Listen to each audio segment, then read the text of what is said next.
دعوت نامہ دیکھ کر سنڈریلا کی دونوں سوتیلی بہنوں نے اس پر خوب طنز کیا اور کہنے لگیں، تم تو اس دعوت میں نہیں جا سکو گی، کیونکہ نہ تو تمہارے پاس اچھے کپڑے ہیں اور نہ ہی تم اتنی خوبصورت ہو کہ اس شاندار تقریب میں جا سکو۔ یہ باتیں سن کر سنڈریلا کو بہت دکھ ہوا، لیکن وہ خاموشی سے سب کچھ سنتی رہی۔ آخر کار دعوت والے دن دونوں سوتیلی بہنوں نے سنڈریلا کو کہا کہ وہ دعوت میں جانے کے لیے تیار ہونے میں ان دونوں کی مدد کرے۔ سنڈریلا نے دونوں کی تیاری میں خوب مدد کی۔ بہت سا میک اپ کر کے اور نئے کپڑے پہن کر بھی وہ اتنی اچھی نہیں لگ رہی تھی جتنی اچھی سنڈریلا اپنے پھٹے پرانے کپڑوں میں بغیر میک اپ کے تھی۔ یہ دیکھ کر دونوں بہنیں غصے میں پاؤں پٹکتی ہوئی شاہی محل کی طرف چلی گئی۔ ان کے جانے کے بعد سنڈریلا اداس اور غمگین بیٹھی تھی کہ ایک پری اس کے پاس آئی اور بولی، میں تمہاری نگہبان پری ہوں، تم اداس مت ہو، تم ضرور شاہی محل والی دعوت میں جاؤ گی۔ سنڈریلا نے کہا، یہ کیسے ہو سکتا ہے؟ میرے پاس نہ تو اچھے کپڑے ہیں اور نہ ہی کوئی سواری۔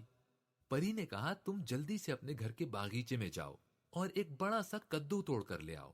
سنڈریلا پری کے کہنے پر اپنے باغیچے سے سب سے بڑا کدو توڑ کر لے آئی۔ پری نے کدو لے کر جادو کی چھڑی لہرائی تو وہ ایک خوبصورت بگھی میں تبدیل ہو گیا۔ اب پری نے کچن سے 2 چوہے پکڑے اور ان کو چھڑی لہرا کر گھوڑوں میں تبدیل کر دیا۔ گھوڑوں کو بگھی میں جوت کر پری نے ایک اور موٹا سا چوہا پکڑا اور جادو کے زور سے اس کو بگھی کا کوچوان بنا دیا۔ سنڈریلا کھڑی حیرت سے یہ سب دیکھ رہی تھی کہ پری نے ایک مرتبہ پھر جادو کی چھڑی لہرائی۔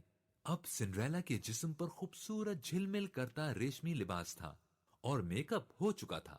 پری نے کہا، پیاری سنڈریلا، اب تم فوراً دعوت میں پہنچ جاؤ، اور ہاں دیکھو، رات 12 بجے سے پہلے تم واپس آ جانا، کیونکہ اس وقت میرا جادو ختم ہو جائے گا۔ سنڈریلا نے پری سے وعدہ کیا اور شاہی محل کی طرف چل دی۔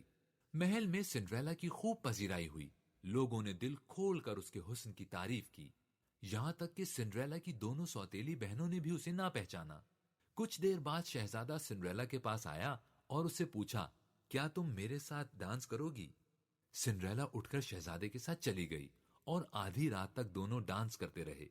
اچانک سنڈریلا کو یاد آیا کہ 12 بجنے والے ہیں اور اس وقت پری کا جادو ختم ہو جائے گا۔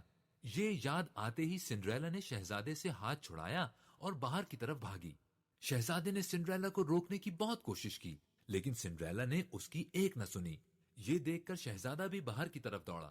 محل کی سیڑھیوں پر آ کر شہزادہ بہت مایوس ہوا، کیونکہ اس کے خوابوں کی رانی وہاں سے جا چکی تھی۔